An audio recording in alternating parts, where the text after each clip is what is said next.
Hi friends, ఆగండి, కొన్ని shocking విషయాలు చెప్తాను. దేని గురించి అనుకుంటున్నారా? సీసీటీవీ గురించి. మనం 10th క్లాస్లో ఇంటర్మీడియట్లో చదువుకున్నాం కదా, ఓఎఫ్సి కేబుల్. అప్పుడు నాకు అర్థం కాలేదు ఓఎఫ్సి కేబుల్ అంటే. ఇప్పుడు క్లియర్గా అర్థమవుతుంది. 10 అడుగుల ల్యాడర్ పైకి ఎక్కి ఆ కేబుల్ని పోల్కి కట్టాలి, మళ్ళీ దిగి అదే ల్యాడర్ మోసుకుంటూ పోల్ టు పోల్ అలా 2 కిలోమీటర్స్ దాకా ఆ ఓఎఫ్సి కేబుల్ని లాగుతూ కట్టాలి. ఇంతకీ ఓఎఫ్సి కేబుల్ అంటే ఏంటో మీకు చెప్పలేదు కదా. OFC cable is made up of glass are cartridge. It's radius is approximately 10⁻⁻⁻⁶.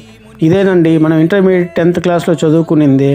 అది అప్పుడు అర్థం కాలేదు, ఇప్పుడు కేబుల్ లాగుతుంటే క్లియర్గా అర్థమవుతుంది. యాక్చువల్గా ఈ కేబుల్ దేనికి వాడతారో ఇన్ఫర్మేషన్ పర్పస్ మీకు చెప్తాను. ఈ Cat 6 cable, CC cameras cable, internet cable ఏదైనా సరే 90 మీటర్ల కంటే దూరం ఉంటే పనిచేయదు. అలాంటప్పుడు ఈ ఓఎఫ్సి కేబుల్స్ యూజ్ చేస్తాము. వీడియోలో కనిపిస్తున్నట్టు 2 మీడియా కన్వర్టర్స్ని పెట్టి ఓఎఫ్సి కేబుల్ యూజ్ చేస్తాము. ఈ కష్టం మీకు నచ్చితే ఖచ్చితంగా లైక్ చేసి సబ్స్క్రైబ్ చేసుకోండి. Thank you for watching.